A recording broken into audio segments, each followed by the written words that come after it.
Dewi Amaterasu atau Amaterasu Omikami adalah dewi tertinggi dalam kepercayaan agama Shinto di Jepang.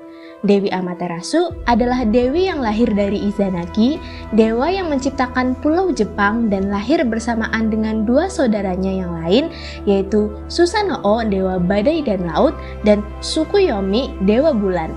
Pada saat itu, Izanagi sedang memurnikan dirinya sendiri setelah gagal menyelamatkan istrinya Izanami dari Yomi.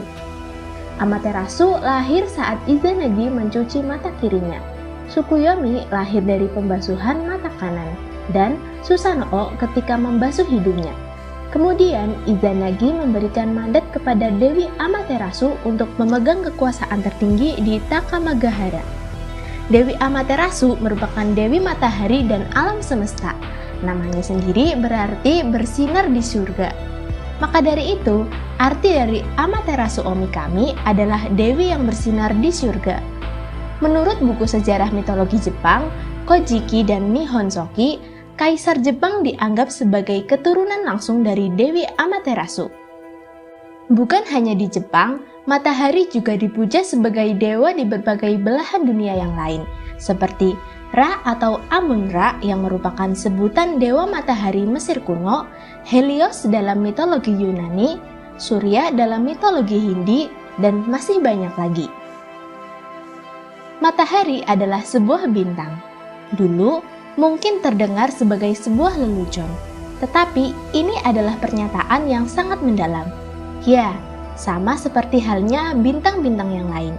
Perbedaannya hanyalah bahwa matahari berada sangat dekat dengan kita, sehingga sinarnya akan mendominasi angkasa ketika ia muncul. Tak seperti bintang-bintang lain yang berada amat sangat jauh sehingga tampak redup. Pada dasarnya, matahari merupakan sebuah bola gas raksasa yang sangat panas, sebagian besar terdiri dari hidrogen. Jika dibandingkan dengan bumi, ukuran matahari adalah lebih dari 100 kali diameter bumi dengan massa lebih dari 300.000 kali massa bumi. Sesuai namanya, inti matahari berada di bagian paling dalam matahari. Inti adalah sumber semua energi matahari. Inti matahari memiliki suhu dan tekanan yang sangat tinggi, sehingga reaksi fusi dapat terjadi. Suhu di dalam inti matahari diperkirakan sebesar 15 juta derajat Celcius. Lapisan berikutnya tepat berada di atas inti. Dalam lapisan ini, kepadatannya menurun seiring semakin jauh dari inti matahari. Zona radiasi berfungsi sebagai pendistribusi energi. Energi yang terbentuk di inti matahari akan didistribusikan ke segala bagian permukaan matahari lewat foton yang ada di zona ini. Lapisan ini disebut sebagai zona radiatif matahari karena foton bergerak secara radiasi. Ada satu fakta unik di lapisan ini, bahwa cahaya matahari dalam bentuk foton yang telah diproduksi dari inti matahari membutuhkan waktu ratusan ribu hingga jutaan tahun untuk keluar dari zona ini. Keren bukan? Cahaya yang kita terima sebenarnya sudah terbentuk sejak dahulu sekali dan baru sampai ke kita saat ini.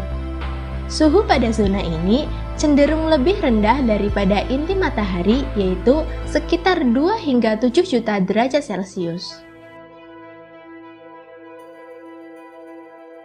Setelah selama jutaan tahun cahaya berada di dalam zona radiatif, cahaya akan berdistribusi ke lapisan setelahnya. Cahaya di dalam lapisan ini tidak lagi bergerak dengan mekanisme radiasi, melainkan konveksi. Oleh karena itulah, lapisan yang berada di atas zona radiatif ini diberi nama zona konvektif. Zona konvektif matahari menerima energi yang dihasilkan oleh inti matahari setelah sekian lama, lalu ditransfer ke permukaan matahari dengan mekanisme konveksi.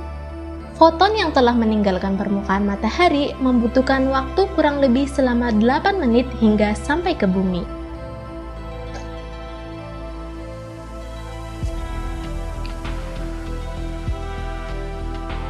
Menurut kalian, bagian manakah yang tampak dari bumi saat kita melihat matahari?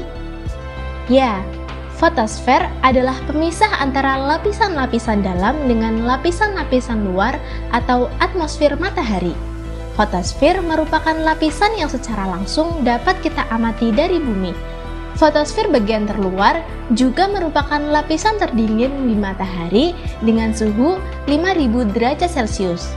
Ya, cukup tinggi.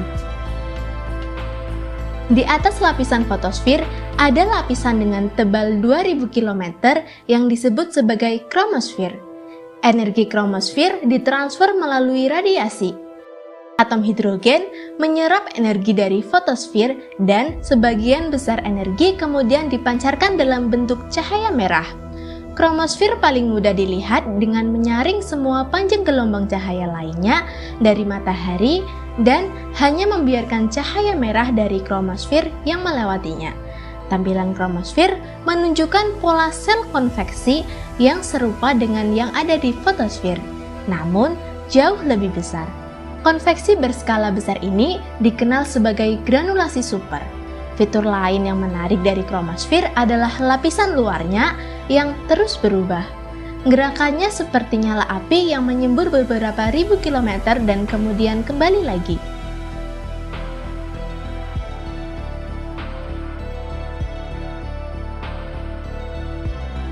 Korona merupakan bagian yang paling luas dari atmosfer matahari. Bahkan, volume korona lebih besar daripada volume matahari itu sendiri. Di lapisan korona ini, suhu dapat mencapai 1 juta sampai 2 juta derajat Celcius.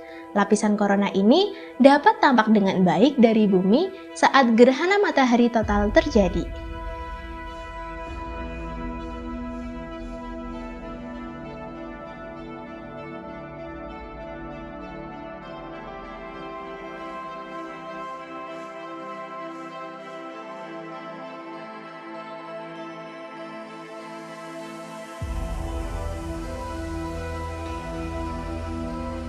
Jika kalian merasa bahwa konten kami menarik, kalian bisa dukung kami dengan cara subscribe dan bagikan ke teman-teman kalian ya.